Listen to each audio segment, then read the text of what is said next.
Hello there, this is yours truly CLJ coming for you live, and I just doing a little video voice response to this cut about about white superiority on YouTube that I have placed it several links to, and here is my here's my opinion and views on it.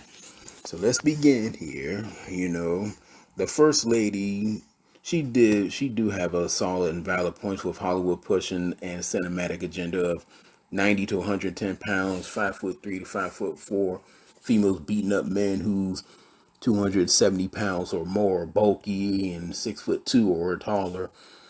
At least in the 80s and 90s and up to early 2000s, all actors were capable of handling extreme physical and tough situations.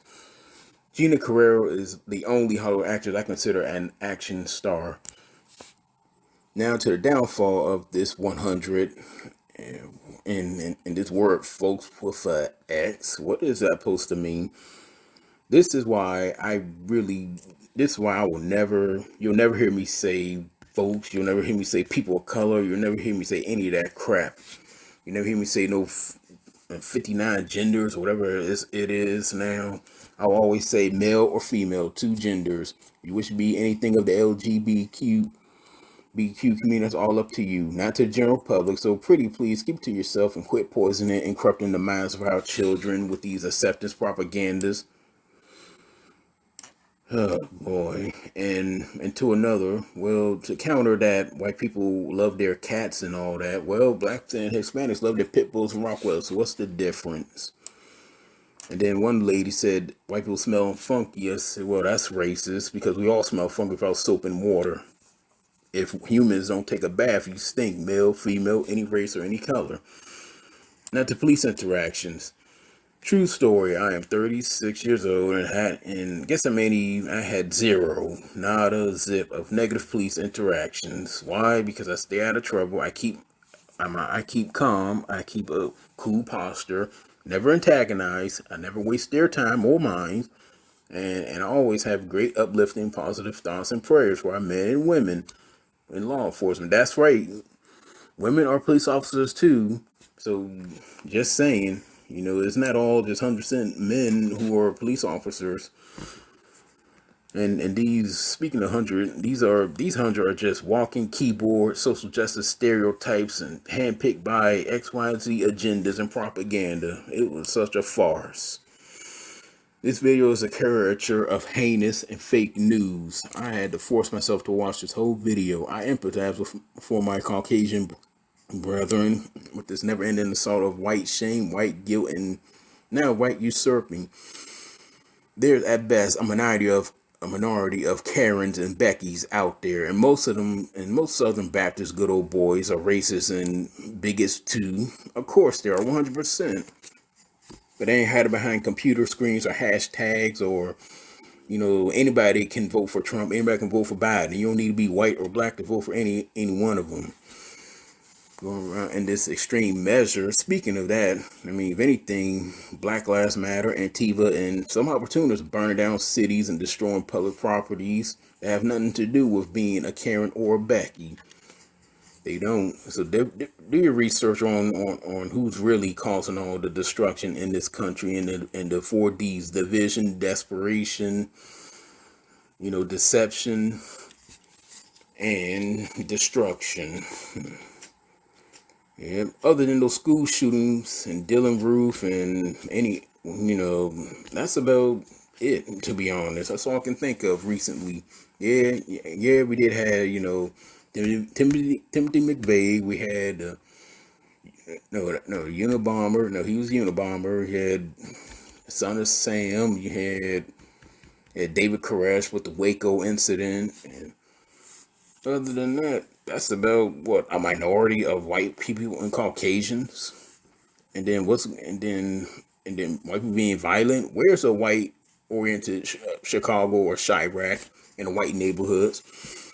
Where is Caucasian toddlers and kids and teenagers being mowed down by rival Caucasian gang members and drive-bys? And another thing, to refresh everybody's memories and minds, where is the mainstream media love for for Cannon Hennon, where a black guy shot and killed that 5-year-old boy point blank in his face. Let's swap, let's swap the races and see the difference. Let's swap it. Think about it for a second. What if Cannon Hennon was black and the guy that shot him was white? This white privilege exists only, and this is fact. It really is. You can challenge me on this.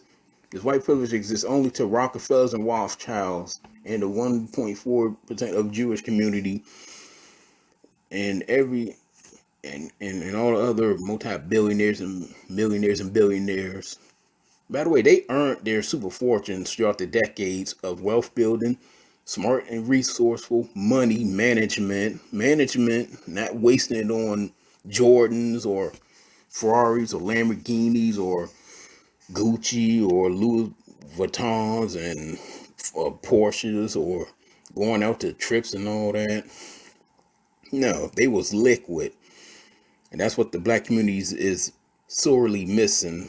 I mean, they were, all them, the white privilege were educated into growing like a farmer who's patient, long suffering, and then he ends up growing massive crops out of years, of decades, if not half a century.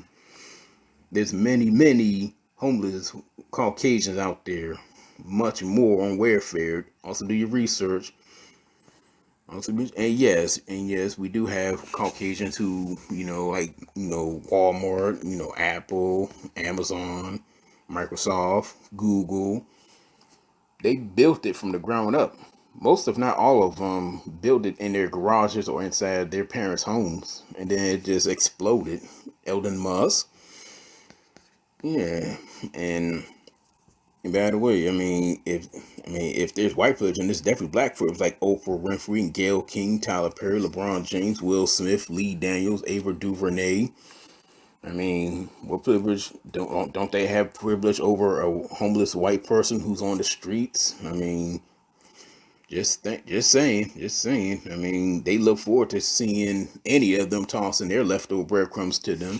How's that any different from a wealthy Caucasian doing that to us? To end, just one female at the end of the video who said, "None are superior to me." Bingo, that is the right answer. That is how you combat that. Don't be a victim. Don't be scared. Don't be no fear tactic. Just say, I'm going to stand on what I have, count my blessings, be thankful for what I have, and say, none are superior to me. None. They're not taking away or they're not adding. That's my job. The one who looks in the mirror every day. That's my job, not them. Those 99 need to get their heads out of the past, because we all know if you live in the past, there's no future. And they need to get unplugged from this matrix and finally become freed. This is CLJ, just ending this video and all that, and, give likes, give your thoughts and all that. And until then, take care of yourselves. Be at peace with yourself. Be at one. Love yourself. Love your neighbor. And also be happy for what you have. Until then, take care of yourselves and bye-bye.